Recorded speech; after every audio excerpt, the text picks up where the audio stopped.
అందరికీ నమస్కారం అండి. ఈరోజు వీడియోలో మనం ఒక చిన్న హెల్త్ టిప్ తెలుసుకుందాం. ముఖ్యంగా ఫుడ్ గురించి. సో, ప్రతి ఒక్కరం కూడా ఎలాంటి ఫుడ్ తీసుకోవాలి, ఎంత ఫుడ్ తీసుకోవాలి అనే దాని గురించి ఈ వీడియోలో కొంచెం తెలుసుకుందాం. ఎందుకంటే మనం గమనిస్తూ ఉన్నాము ఈ రోజుల్లో 30 ఇయర్స్ నుంచి 40 ఇయర్స్ నుంచే చాలామందికి బీపీ అని, షుగర్ అని, ఇంకా రకరకాలైనటువంటి ఒబెసిటీ, ఇంకా రకరకాలైనటువంటి ఇబ్బందులతో బాధపడుతూ ఉన్నారు. సో, ఎందుకు ఇవన్నీ ఈ ఒబెసిటీ గానీ, బీపీ గానీ, షుగర్ గానీ ఇవన్నీ ఎందుకొస్తున్నాయి? అసలు ఏంటి ప్రాబ్లమ్ ఎక్కడుంది? మనం హాస్పిటల్‌కి తిరగవలసిందేనా? ఈ మందులు వాడవలసిందేనా? అసలు ఇవన్నీ రాకుండా మనం ఎలాంటి జాగ్రత్తలు తీసుకోవాలి?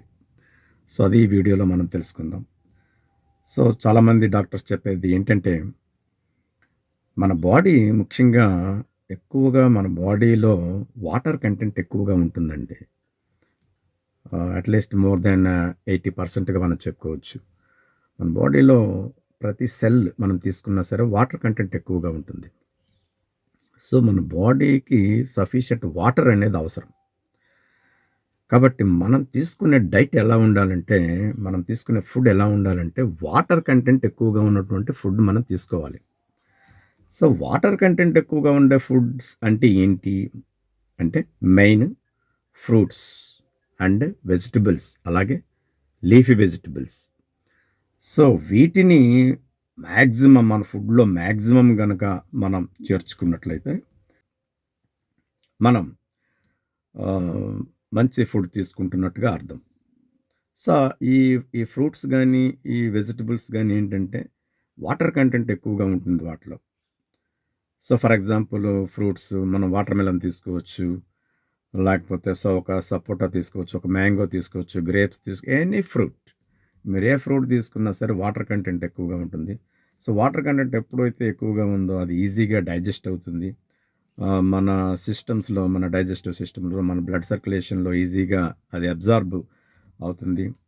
సో, మన బాడీ అందులో ఉన్నటువంటి న్యూట్రియంట్స్ అంటే కార్బోహైడ్రేట్స్ కావచ్చు, అదేవిధంగా ప్రోటీన్స్, ఫ్యాట్స్, విటమిన్స్, మినరల్స్ వీటన్నిటిని కూడా ఈజీగా మన బాడీ అది డైజెషన్ చేసుకొని ఈజీగా అబ్జార్బ్ చేసుకోవటం అనేది జరుగుతుంది. సో, ప్రాసెస్ ఈజీగా అయిపోతుంది. ఈ విధమైనటువంటి ఫుడ్‌ని మనం మాక్సిమం తీసుకున్నట్లయితే ఆహ్, హెల్తీగా అది 40 ఇయర్స్‌లో ఉన్నామా, 50 ఇయర్స్‌లో ఉన్నామా, 60, 70, 80 nothing to worry about age. So, మంచి ఇలాంటి వాటర్ కంటెంట్ ఎక్కువగా ఉన్నటువంటి ఫ్రూట్స్ ఇలాంటివి తీసుకోండి. అలాగే ఎర్లీ మార్నింగ్ ఎండలో ఒక హాఫ్ ఎన్ అవర్ మీకు అనుకూలమైనటువంటి ఎక్సర్సైజ్, జాగింగ్, రన్నింగ్, సైక్లింగ్ లేదా చిన్న చిన్న ఎక్సర్సైజెస్ ఇలాంటివి మనం చేసుకోండి. ఇలా చేసుకున్నట్లయితే ఎంత ఏజ్ అయినా సరే బీపీ, షుగర్, ఒబెసిటీ ఇంకా ఇలాంటి చిన్న చిన్న ఎటువంటి ప్రాబ్లమ్స్ కూడా లేకుండా హ్యాపీగా మనం లైఫ్‌ని లీడ్ చేయొచ్చు. అలాగే వీక్లీ వన్స్ ఆర్ ట్వైస్ వారంలో ఒక రోజు లేదా 2 రోజులు మనం కేటాయించాలి. ఏంటి కేటాయించుకోవాలి అంటే ఓన్లీ ఫ్రూట్స్ మాక్సిమం మనం తినే విధంగా మనం ప్లాన్ చేసుకోవాలి. ఆ వారానికి 2 days at least 1 day complete fruits మీదే డిపెండ్ అయ్యి ఉండాలి. మిగతా ఫుడ్‌ని మనం తగ్గించుకోవాలి. పూర్తిగా మానేసినా పర్వాలేదు. ఆ ఒక్కరోజు లేదా 2 డేస్ మాక్సిమం ఫ్రూట్స్‌ని మాత్రమే ఆ 1 ఆర్ 2 డేస్‌ని మనం తీసుకోవాలి. ఇలా చేయటం వలన మన బాడీకి అవసరమైనటువంటి అన్ని రకాలైనటువంటి న్యూట్రియంట్స్